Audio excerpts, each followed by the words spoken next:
When I watch that documentary, I sit there and I think, man, somewhere across the country, and this might be happening in several places across the country. There's an 8-year-old or a 10-year-old who that's going to make an impact. And that kid can be a great football player. He can be a great engineer, a mathematician, you name it. And a positive impact of Jackson State. Because, man, look, that thing's in 4K, man. The colors are popping. There's nothing about you sitting there watching that Jackson State story on Amazon that makes you say, I don't know, man, that looked kind of shaky. That looked kind of suspect. That level of production, that level of storytelling made you say, hey, I want to check that out. That's a place I could see myself. And those are the type of things, man, that can – because, Neely, when you look at the other schools, that's what captures you as a kid. Like, you're sold on a school before you realize what's happening. I was a little kid in North Carolina. I was sold on the UNC Tar Heels before I even knew what was happening. It was done. I didn't find out about HBCUs till later in life. But this level of exposure, man, that's just one of the steps. There's many steps that need to occur that when you talk about, trying to a little bit at a time, even the playing field. I think is the biggest step and the most crucial step in evening the playing field. I understand Amazon Prime ain't following, every coach that's an HBCU coach or a SWAC coach. I get that. But what you do have is the power of Amazon Prime right in your pocket with a cell phone. And one of the things that Coach Prime showed HBCUs, particularly the SWAC, especially Jackson State, is the power of social media and you telling your own story on a weekly basis, a daily basis, even an hourly basis, that you can turn that phone camera around and record something, sending out to the world. And it really helps offset those recruiting budgets, those lack of resources. And it gets you that attention and exposure, which leads to greater attention and exposure, which leads to endowment growth, enrollment growth, donation growth, you name it.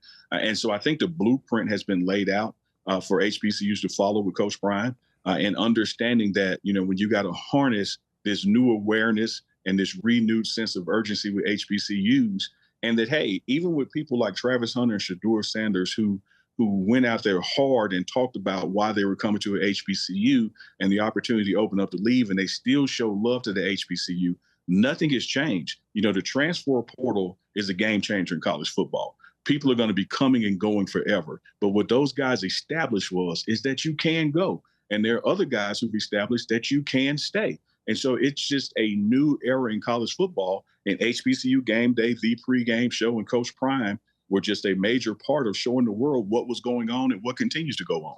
I love it when you include us in the same sentence as Deion Sanders. Do that more, Neely. That's good marketing. I like that. But, Tyler, it would be different if I were lying. If I were standing here going, now, how do I put these two guys together, these two entities together? But if you look at the growth of Jackson State social media, you look at the growth of the pregame show social media, you look at the growth of HBCU Gameday social media, they're all ticking up about the same start during that Coach Prime era. And even with Coach Prime's departure, you didn't see a departure in your numbers. In fact, more people migrated over because now you got a Pac-12 audience or you have a Boulder audience or a Denver audience that's interested in where he came from and those stories that continue to be told. So I think it's a great time, to be in this space, this HBCU space, and still telling these connected stories, even with the departure. December was our greatest month ever of viewership at HBCUGameday.com. So he ain't lying. The numbers rose when Coach Prime got there. He ain't lying. It's just facts. It's just how the business works. And when you say that, Neely, I still don't think people will ever understand how much industry grows around one individual like it does Deion Sanders. And when LeBron James retires, you might see that same thing. Of course, we know about Michael Jordan. There are just a handful of unique players, unique people in this country that are force multipliers that can make markets move and shift. They don't chase money. Money chases them. And this is one of the – if he did not make that decision to go to Jackson State, history would not be the same. And there's more people. I'm not saying, you understand what I'm saying here. I do. And let's get our audience to understand it.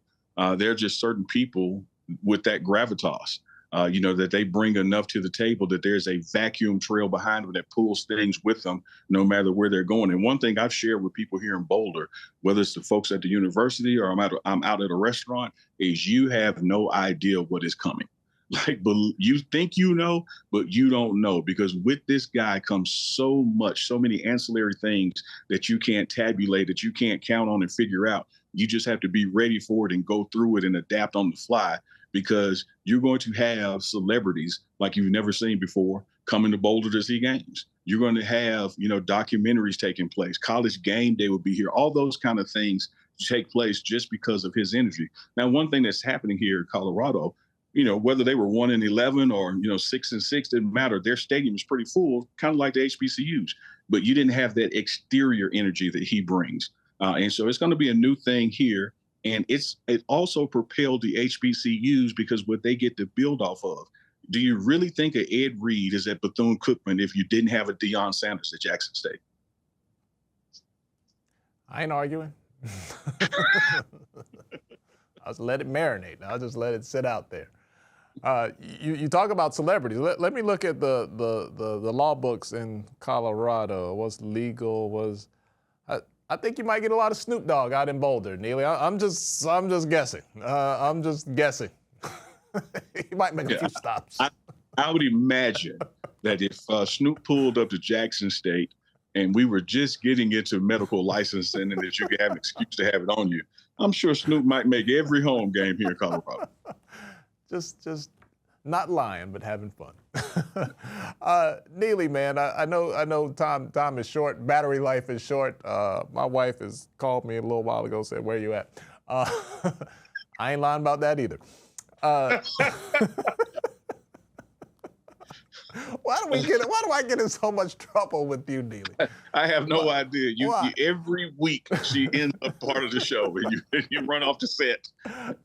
All right, last thing here, because we will talk again. Watching that game last night, man, TCU, I guess we called them by law the runners, national champion runner-up, second place. That's the team that Deion Sanders is going to face next year. That is the team that Travis Hunter is going to face next year.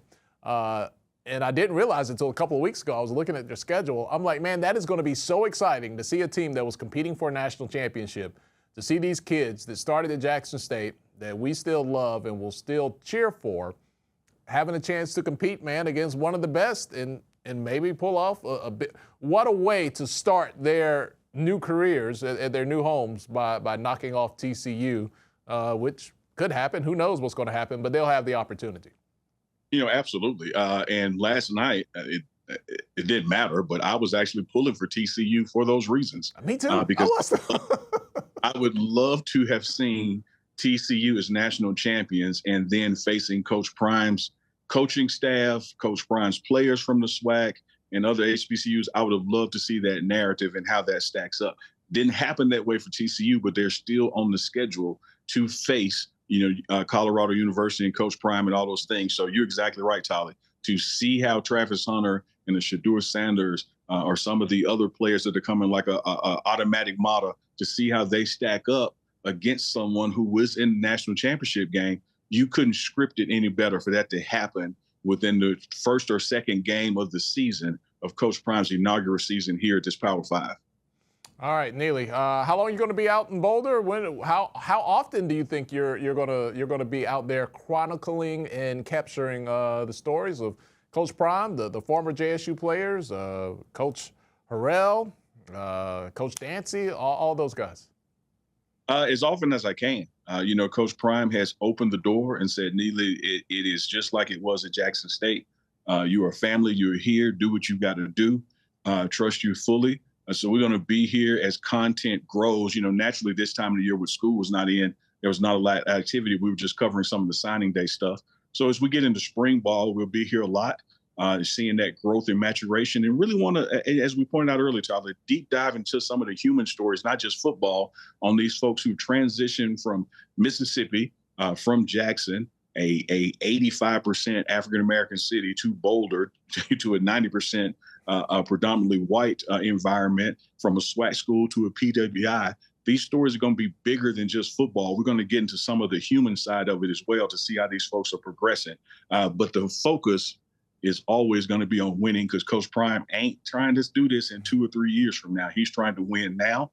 His staff is made up of so many former head coaches, you can't keep up with it. They've been working the transfer portal. I think the other day they were named here as the best team to utilize the portal so far. So I'm excited about being here to cover it, man. And to answer your question in that long way, I'm going to be here as often and as early as the content demands. Ain't no lying about that. Neely, before we go, man, I always tell a story about my wife that gets me in a little bit of trouble, and I also tell a little bit of your business. So if you tell me to shut up, I promise I'll edit this out. But I want to make this point because you're my brother, because I'm proud of you, and because I'm happy for your success. You have leaned fully into this. Like, forget my day job, I'm doing this, right? Like you have gone all in. All the chips are in the middle of the table. I told Coach Prime, here's a fun fact. I call him Cody, Coach of the Year. So his nickname to me is Cody. I never call him Coach Prime. Call him Cody. I told Cody he always bets on 21 Black, and I'm betting on Neely. We're going to make this thing work. So this content, this narrative, this storytelling is a passion of mine. I'm excited about it. There can be naysayers, but their vision ain't my vision, and I don't hear them and adhere to it. This is my life and my risk and my time, and this is what we're going to do. And I believe that in short order, not the long run, people are going to see what has taken place from an HBCU platform, and it's going to open the door for other coaches and other hires from HBCUs to move up that coaching ladder, even all the way to the NFL. And we need that, brother, because look, college is one thing. We just saw the Houston Texans. Good Lord, they should be called the Houston Fire of Black Mans. Like, bruh, like, come on. They gonna run a brother off in Houston like it ain't nothing. Like it ain't nothing. There's a movie studio called Warner Brothers. You go down to Houston, Texas, it's Warren A. Brother. For sure. That might be the dad joke of the year. I like that, man. But listen, as a content creator, as an entrepreneur, man, continue to thrive and continue to do your thing. You are an inspiration for a lot of people. And look, man, if they're not talking, you're not doing anything. So that's what I tell everybody for sure.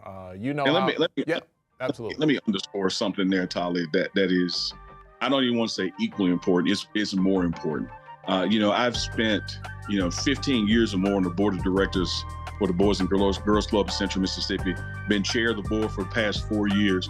The biggest thing out of this for me is this impact on these young people's lives, is to be here as a mentor, as a coach, uncle, as you call it, working with the Travis Hunter, working with the Mata, working, with so many players to name that were at Jackson State or coming here or not coming here.